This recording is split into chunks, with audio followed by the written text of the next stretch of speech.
From forming a band to creating an EP, We Were Giants sits down with me to discuss the creative process behind it all. Join us on this episode of Beyond the Band.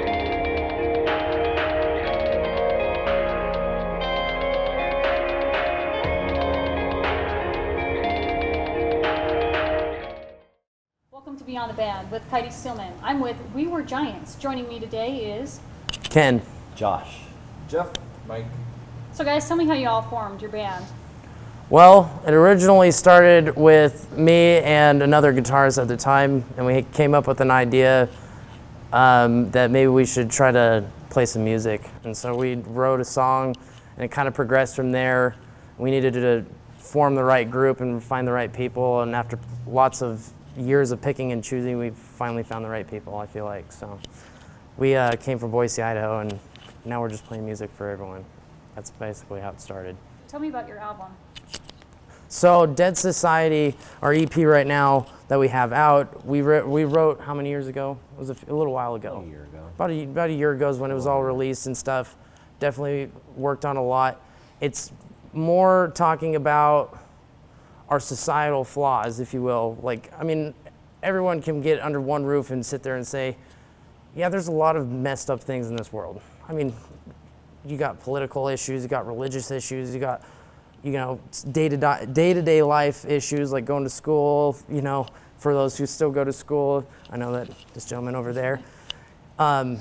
We're all built with a conflict that the society has put onto a norm, and so I feel like what needed to be expressed through lyrically at least was that kind of recognizing those and kind of putting those in breaking the fourth wall of everyone acknowledging that there's some issues in this world, and maybe that's what needed to be said. Hopefully, that's how it just needs to be put out there, I feel like. So that's where it kind of came with Dead Society, and that term is that everyone's kind of outside of that idea of that there's negative shit going on.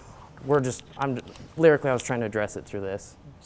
So for you, what one song would you say best describes that off that album or that EP? Probably would be the self-titled track, Dead Society. It's the second track on there after our intro.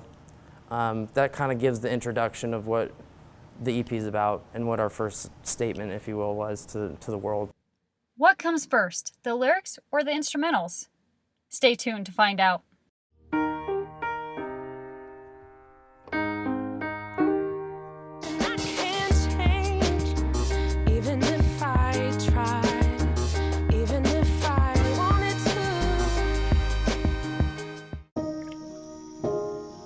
This is the story of a boy who didn't talk for a long time. The boy liked things to always be the same. Any changes would scare and upset him. The unknown was an unfriendly place. The boy was very sensitive to lights and sounds. So he built secret hiding places where they couldn't get in. The boy didn't like looking people in the eye. He wasn't trying to be mean, it just made him feel uncomfortable. Sometimes he would flap his arms again and again. One day I found out I have something called autism. My family got me help. Slowly, I found my voice and learned all the ways I could live with it better. Early intervention can make a lifetime of difference. Learn the signs at autismspeaks.org. As an 18-year-old, I let my mistakes kind of take over my life. I was 0.5 credits away from completing high school, and I didn't do it. I got pregnant, and I was the main one working, so I did what I had to do to survive. Sentía que la escuela no era para mí. Most of my family, they never graduated high school or even let alone go to college, so I'm trying to break that barrier. My family never stopped pushing for me to be better because they knew what I could become and who I could become as a person. Every day after work, went straight to school, studied hard, and it paid off. Sentí como que si quiero cambiar el mundo, tengo que cambiar a mí primero.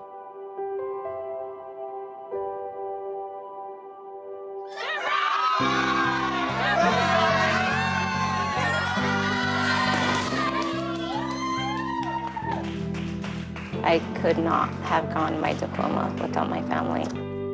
Mi consejera, ella fue lo máximo para mí porque me ayudó mucho con todo. I've been given an opportunity, and I'm just thankful for it. Yeah, it's hard, but keep on going and keep on trying. The high school diploma is just added to the confidence, and now I feel unstoppable.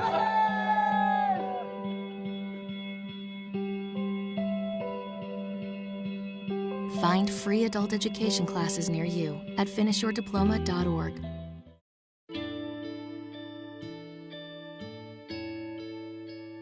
Calls me googly eyes. You know you're beautiful, right? You know that? Even you are beautiful. I got bullied for wearing glasses. Share if you're against bullying. We put it out there, just took off. 3 million people have shared this post. Don't let bullies get you down. I stand with you. My whole family's wearing glasses. I wear glasses and I'm proud.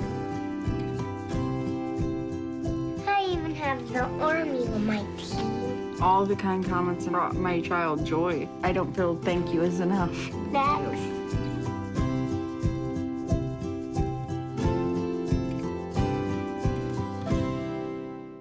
So how do you guys decide on writing your music? Is it lyrics that comes first or instrumentals? I feel like it's more instrumentals. Do you want to tap on this? This is your situation. Yeah, usually starting with instrumentals. Just kind of build up bass, drums, start from there, guitars. Usually works better writing lyrics the after lyrics the instrumentals are done. Yeah. And tell me how that works, because most bands do it the opposite way. They'll start with lyrics and then they'll come in with the instrumentals. Well, yeah, it's not really that. Like, he has a lot of lyrical ideas that he is constantly working on, constantly improving, but more of knowing the pattern of the song and the tempo and such. Yeah. It's helps like in fitting the syllables. Exactly. We kind of just, I don't know, if there's a riff that we like and we want to go with, we'll kind of run with it, and then we'll kind of record everything, and then we'll start writing like the MIDI drum tracks to it, to a point where the drummer can write his own style of drumming to it after that, and then we kind of finalize it with the vocals at the very end so that everything kind of pieces together and fits well. Right on. So with your lyric writing, I know most people too will have like a little diddly or tune in their head. Does that completely change when you hear the instrumentals that they have, or do you adapt to it? in a way. I mean, here's one thing about me personally is like my brain does not shut off. There's just no turning it off at nighttime. There's nothing. I have ideas that continue to go and flow, and so when I hear, I write all the time. I'm constantly putting stuff down, ideas like Josh mentioned, and once I find something that it's okay, this is what needs to be said, or something comes over me and just like this needs to be said. This is what needs to happen, and then once I hear the tunes, if it's the right tune, for whatever reason, it's like piecing just a map together. So that's kind of how it comes to me. When it comes to like criticizing each other, how do you go about that? Like when you're putting together a song, if you don't like something that, say, Josh is doing, are you gonna be like, dude, knock that off? Or do you guys discuss it, work it out, or? We're all pretty. We're more of a democratic process. Yeah. We're all pretty easygoing with each other. Just might bring it up, if you don't like it. Hey, I'm just not really feeling this. Yeah. Change it up. We just don't confront each other. Yeah, we're pretty honest. Mean ways That's kind of what we do. We're pretty honest with each other, and compromising is another deal. Is like, all right, if that's, I see where you're going with that. Maybe if we use that and put a little bit more touch to it, put a little more Jeff to it, put a little more Josh to it, Mike to it, then it kind of trickles together, because then that's the blend of each element, if you will, from these guys. So Yeah. I feel like being blunt and honest about things, you're gonna save yourself in the end of just kind of like, I don't know, emotional hurt, if you will. I feel like the more, because can you have it? Headaches. Exactly, unnecessary headaches. You're creating more unnecessary headaches. Thank you. The best thing to keep in mind is that we're all going to have a lot of ideas, and they're not always going to be the greatest ideas.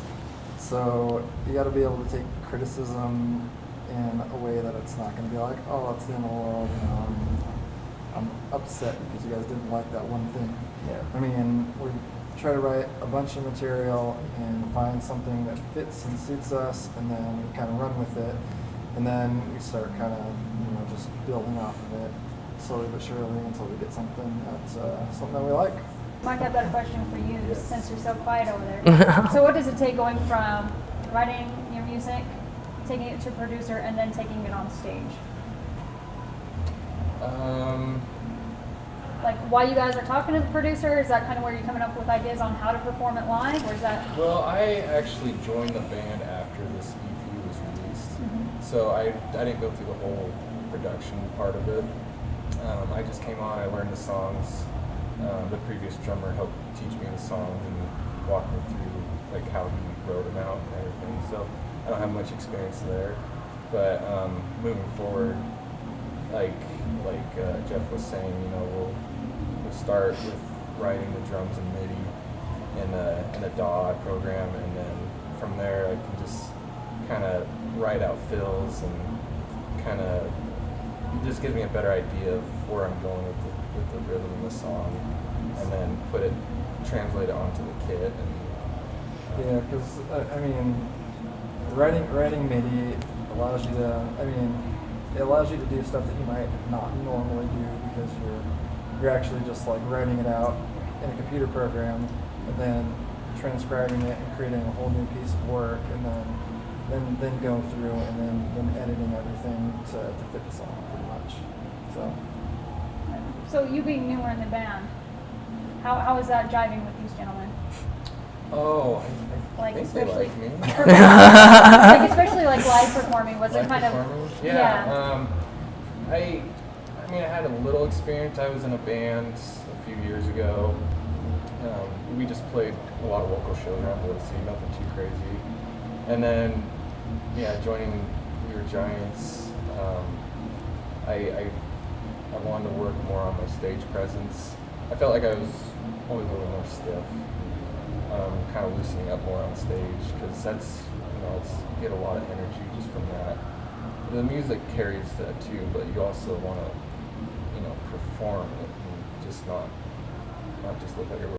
How do you avoid looking like a robot on stage to connecting with the audience? We Were Giants has the answer. Stay tuned.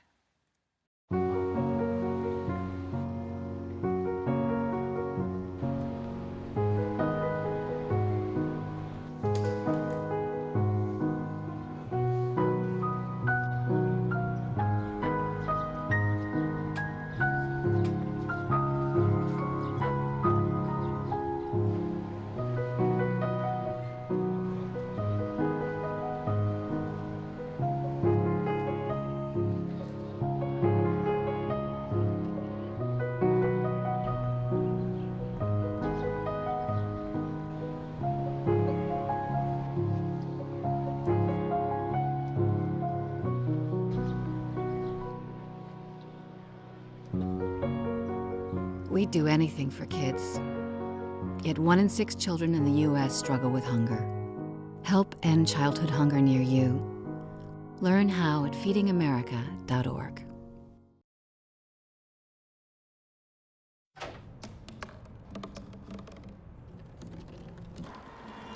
Everybody has a dream.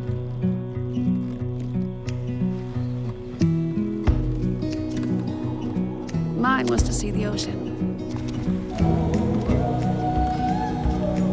And with a little help, I made it.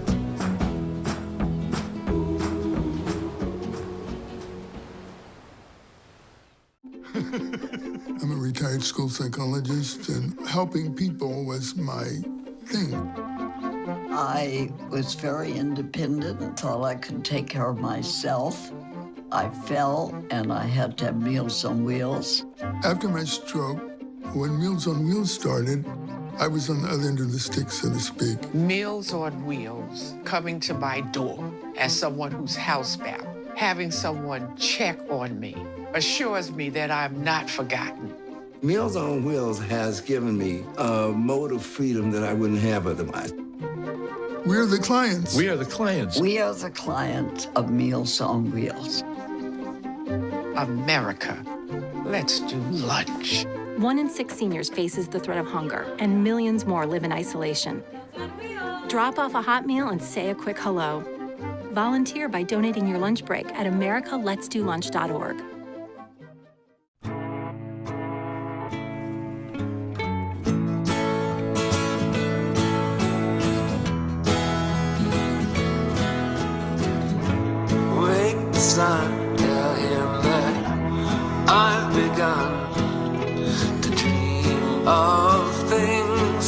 of things to come, and tell the trees not to look for me. I'm going to find some peace of mind. Wake the sun, wake the sun, wake the sun, wake the sun.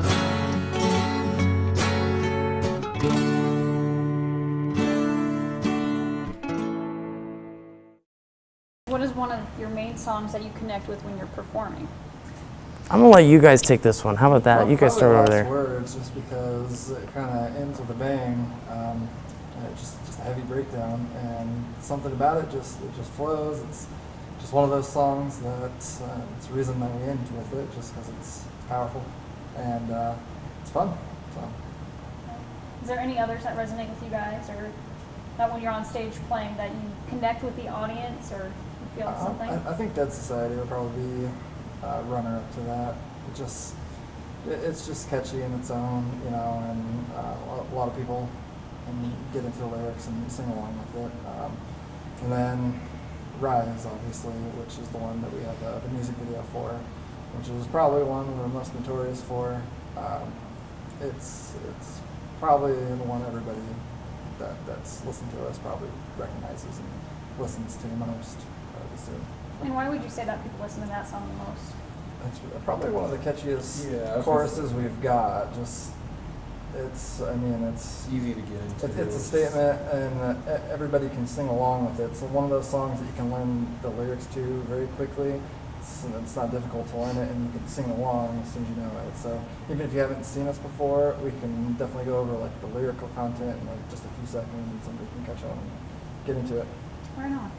So what do you guys say to your fans if they're debating coming to see you? Why do you think you guys are different from everybody else who come out and do live shows and perform? We're trying to bring back the emotion, if you will, that's back into music. Like where we come from, back in Boise and stuff, there's been just kind of a separation that took place, and we want everyone to continue. And a lot of our friends actually gave up music, and that was one of the most inspiring things, because I know music, for me at least, has saved me through a lot of scenarios. I mean, listening to people's experiences and listening to what they've had to go through has helped me grow as a person, at least. And that's something that I feel like we're trying to bring back. Is some people are fearful of bringing out truth, or some people are fearful of expressing their fears in a way.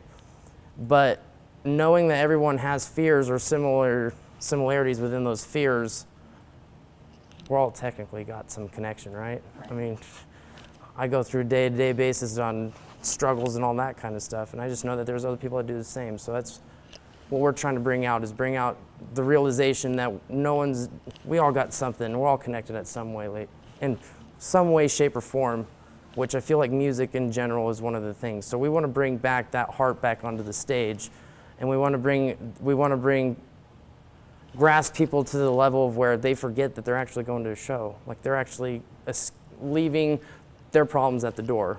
You know what I mean?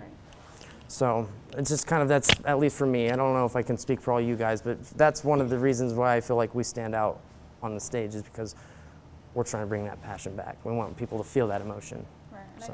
I think that's a great thing for listeners and whatnot, because it is true. Everybody's got their daily lives, their daily routines. A lot of times they want an escape, and I think concerts is, one way they get that, and depending on whether that connection's there between the musician and the audience. Absolutely. It can be genuine, or you can go to a show and totally be disconnected with that. I've been to shows and excited to go, and I'm like, I'm not jiving. Exactly. So, is there anything else you guys try to do when you're performing live to interact with your audience more, or? I don't know actually. We have a couple things that we do. I mean, if people want to know firsthand, obviously come see us play. We'll definitely show you. But we have, our stage performance. We're trying to take it to a different level. That's all I can try to explain it. I mean, without giving too much away. But We go really hard on stage. We try to, at least. So, I don't know. What do you got? Mike, you're quiet over there in the corner. I'm good. Okay. No, I was just going to say, I'm really getting into the music, and it's so cool to look out in the crowd and see everyone, bouncing their head along the rhythm and everything. We try to get everything just like as far as like our mix and like all the backing tracks and everything, we try to get that pretty solid so that when you do come, it's like solid show. There's not like, I don't know, it's tight and everything's like flawless to the point where you're like, wow, that was awesome. There's no issues. It sounded great, and then there's always some technical issue that seems to. There's always room for improvement, no matter where you go. Finding we those. just try to shoot that every day and try to like build upon it and like better the show. And try to think of ideas that like, hey, this would fit better, or like, hey, we need to edit this or change this or extend this. I mean, we're constantly just trying to improve it. So how many hours a day would you guys say you put into thinking about your stage performance, your music? A lot. I mean, for sure. us, we do a lot of our own like production stuff, like at home, like a lot of the recording and whatnot. The entire EP was actually like the pre-production for all the recording stuff was done in home, and it just sent to a producer who mixed, mastered, and it did like the backing tracks, for instance. So we like to do a lot of the legwork of writing the material and getting it all recorded and whatnot. And then, sometimes you have to go to a producer who knows what they're doing, and that way you can get a product that you're actually like what you're searching for pretty much. And that's not easy to do. I mean, All right, so how do you go about finding a producer, someone that you can connect with that gets the music that you're going for without changing it too much but adding their own spin on it? For instance, the producer that we used, Julian Rodriguez. Julian Rodriguez. He's a producer and guitarist in his own right. So he plays a style of music that we kind of aspire towards in the first place. So he understands the genre and the whole industry. So in that aspect, he has like the knowledge and the know-how of what we give him should go. And he did an awesome job and pulled through and made the EP what it is. Without him, it wouldn't be what it is. I'll tell you that. One might ask, what does the future hold? We Were Giants has the answer to that question coming up next. Sweetheart, think about your future. Jeff over there did, and just look at him. He saved up, bought a house, he's got a beautiful wife, they even had a fancy pants destination wedding, and oh, they had a baby! Ah! Smart and handsome, ooh la la. Now, I've been saving these frames for pictures of my future grandbabies for years, and the shopping sprees on organic clothing and telephone cases is not helping you save for a family. Oh, gracious! Look at that! He's a model! Oh. I bet you he's putting all that money right into a 401k or his baby's college fund. And his teeth are so straight. See how good saving can look at feedthepig.org. Feed the pig. Open up your books to page 360. Did you just look at your phone while you was in class? You played yourself. Talking about inspirational quotes. You gotta believe in yourself. Don't ever play yourself. The key is to make it, so make it. Louise, can you give me an example of an inspirational quote? Don't play yourself. The key is to make it. And who said that? I did. Now that's a major key alert. Learn the real major keys to getting to college at getschool.com. Everything starts out small. The things that hurt us, they all start from somewhere.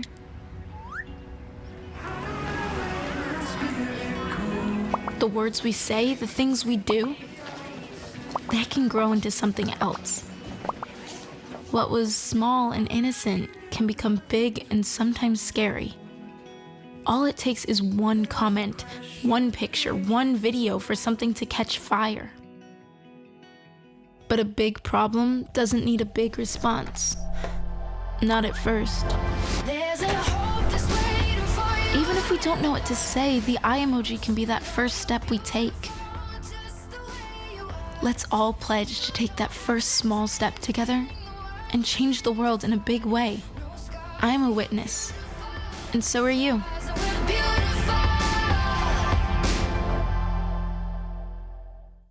So what are your guys' hopes for future with connecting with producers or making new albums or EPs? We're in the writing process right now. Yeah, writing process and finalizing a bunch of stuff and getting all that going. But what we really look for and what we hope to do in the future is bring a better product than what we put out earlier and just continue to build and grow from it. So, and we want to establish a connection with people, you know what I mean? We want to make sure that if we're going to work with a producer, it's not just a producer just because it was a word of reference. We actually want to meet someone and know someone and build off that friendship level or that understanding, personal level is what I'm looking for. But that's, I think, is probably going to be the most important part for our next release, if you will. So yeah, we're just in the writing process right now, kind of throwing out ideas, editing, just kind of getting a general feel of what we want to do for the next album, and then we'll go from there. We'll put the work in and get everything recorded, and then we'll start talking to the producer. So how far along are we with our writing? Oh, we're probably right in the midst of actually writing, and then some of the tracks, but some of them we haven't written yet, so we're right. Right on. So it sounds like you guys put a lot of work into your shows and your music, and I love that about you. Thank you guys for sitting down and chatting with me about your album and your stage performance and whatnot. And thank you, viewers, for tuning in to Beyond the Band. I'll see you next time. Thank you. Thanks, guys.